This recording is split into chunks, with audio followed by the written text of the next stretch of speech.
కూరుకుపోయిన telecom company Vodafone ఐడియాకు కేంద్రం cabinet భారీ ఊరట కల్పించింది. 87,695 కోట్ల అడ్జస్టెడ్ గ్రాస్ రెవెన్యూ బకాయిలను 5 ఏళ్ల పాటు ఫ్రీజ్ చేసేందుకు ఆమోదం తెలిపింది. ఈ మొత్తాన్ని 2032-41 మధ్య చెల్లించేలా వెసులుబాటు కల్పించింది. కేంద్ర కేబినెట్ నిర్ణయంతో వొడాఫోన్ ఐడియాకు ఆర్థిక స్థిరత్వం తిరిగి పొందేందుకు నిధులు సేకరించేందుకు ఊరట లభిస్తుంది.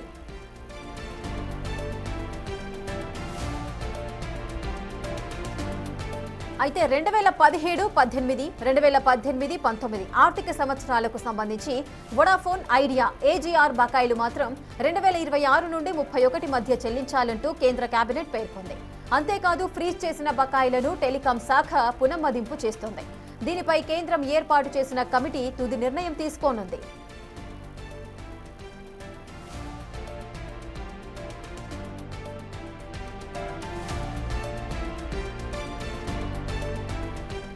వొడాఫోన్ ఐడియాలో కేంద్ర ప్రభుత్వానికి 49% వాటా ఉంది. ఈ డ్యూస్ ఫ్రీజ్ టెలికాం రంగంలో పోటీ ఉండాలన్న ఉద్దేశం 20 కోట్ల మంది వొడాఫోన్ ఐడియా యూజర్స్ ప్రయోజనాలను దృష్టిలో ఉంచుకొని కేబినెట్ ఈ నిర్ణయం తీసుకున్నట్లుగా తెలుస్తోంది. పూర్తి డీటెయిల్స్ మా ప్రతినిధి శివ అందిస్తారు. శివ, రైట్ రేఖ, ఈరోజు కేంద్ర కేబినెట్ సమావేశం జరిగింది. ఈ సమావేశంలో పలు కీలక నిర్ణయాలు తీసుకున్నారు.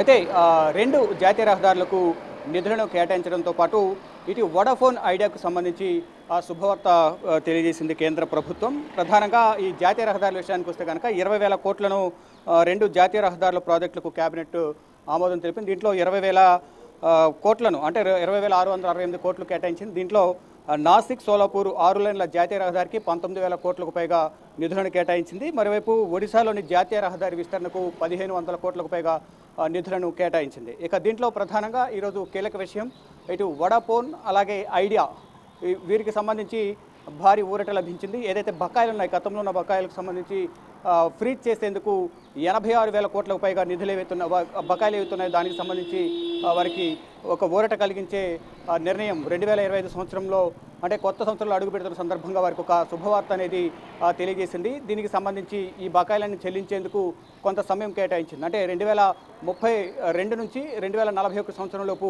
వీటిని చెల్లించాలంటూ కూడా కేంద్ర ప్రభుత్వం నిర్ణయం తీసుకుంది కేబినెట్లో. దీంట్లో ఈ వొడాఫోన్ ఐడియాకి సంబంధించిన షేర్స్లో కేంద్ర ప్రభుత్వానికి కూడా 49% ఈక్విటీ వాటా ఉంది. దాదాపు 20 కోట్ల మంది వినియోగదారులు ఈ ఐడియా వొడాఫోన్ సేవలను వినియోగించుకుంటూ ఉన్నారు. అయితే 2017-2018 సంవత్సరానికి సంబంధించిన బకాయిలు ఏవైతున్నాయో ఆర్థిక సంవత్సరానికి సంబంధించి ఏజీఆర్ బకాయిలు అవి మాత్రం 2026-31 మధ్య ఇవన్నీ చెల్లించాలంటూ కూడా కేంద్ర ప్రభుత్వం నిర్ణయం తీసుకుంది. ఇక దీనిలో ప్రధానంగా అంటే అప్పుల ఊబిలో కూరుకుపోయిన ఈ టెలికాం రంగానికి అంటే దీనికి సంబంధించి ఐడియా వొడాఫోన్కి సంబంధించిన సంస్థకు భారీ ఊరట లభించిందనే ప్రధానంగా చెప్పుకోవాల్సి ఉంటుంది. ఎప్పటి నుంచో కూడా కేంద్ర ప్రభుత్వంతో సంప్రదింపులు జరుపుతోంది ఈ ఐడియా అలాగే వొడాఫోన్కి సంబంధించిన టెలికాం సంస్థ.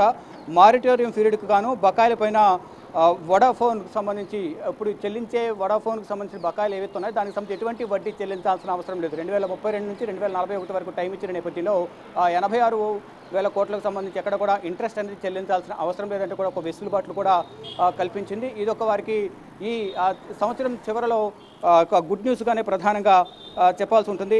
దీనిపై ప్రభుత్వం ఏర్పాటు చేసిన కమిటీ ఏదైతే ఉందో 2017, 2018, 2019 సంబంధించిన నిర్ణయాలు ఏవైతున్నాయి గతంలో దానికి సంబంధించి బకాయిలు ఏవైతున్నాయి ఆర్థిక సంవత్సరాలకు సంబంధించిన వొడాఫోన్ ఐడియా బకాయిలు ఏజీఆర్ బకాయిలు మాత్రం 2026-31 వరకు కంపల్సరీ చెల్లించాలి 5 సంవత్సరాల కాలంలో.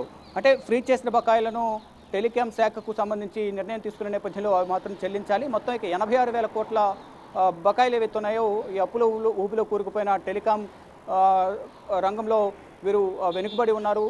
సేవలను అందించాలి, పోటీ ప్రపంచంలో ఇంకా ముందడుగు వేయాలంటే సహకారం కూడా అవసరం అంటూ కూడా కేంద్ర ప్రభుత్వం భావించింది. ఇప్పుడు కేంద్ర ప్రభుత్వ సహకారం కోసం గత కొన్నేళ్లుగా కూడా ఈ వొడాఫోన్ ఐడియా 2 కూడా ప్రయత్నిస్తున్నాయి కేంద్ర ప్రభుత్వ సహకారం కోసం. ఫైనల్గా కేంద్ర ప్రభుత్వం ఈ నిర్ణయం తీసుకుంది. దీంతో ఇటు ఐడియా అలాగే వడాఫోన్కి సంబంధించిన యాజమాన్యం అయితే ఎంతో సంతోషం వ్యక్తం చేస్తుంది. ఈ బకాయిలకు సంబంధించి కొంత టైం కూడా ఇచ్చిన నేపథ్యంలో అంటే దాదాపు 2032 నుంచి 2041 వరకు ఈ 9 సంవత్సరాల కాలంలో ఈ 86,000 కోట్లకు సంబంధించిన బకాయిలను చెల్లించాల్సి ఉంటుందంటూ కూడా కేంద్ర ప్రభుత్వం ఆదేశాలు జారీ చేసింది. కానీ ఈ మానిటరింగ్ పీరియడ్లో మాత్రం దీనికి సంబంధించి ఎక్కడ కూడా ఇంట్రెస్ట్ అనేది చెల్లించాల్సిన అవసరం లేదంటూ కూడా మరో వెసులుబాటు కల్పించింది. వీటితో పాటు 2 జాతీయ రహదారులకు 20,000 కోట్లు కేటాయిస్తూ జాతీయ రహదారుల నిర్మాణానికి కేంద్ర ప్రభుత్వం ఈ కేబినెట్లో నిర్ణయం తీసుకుంది. Thank you Shiva, thanks for the live details.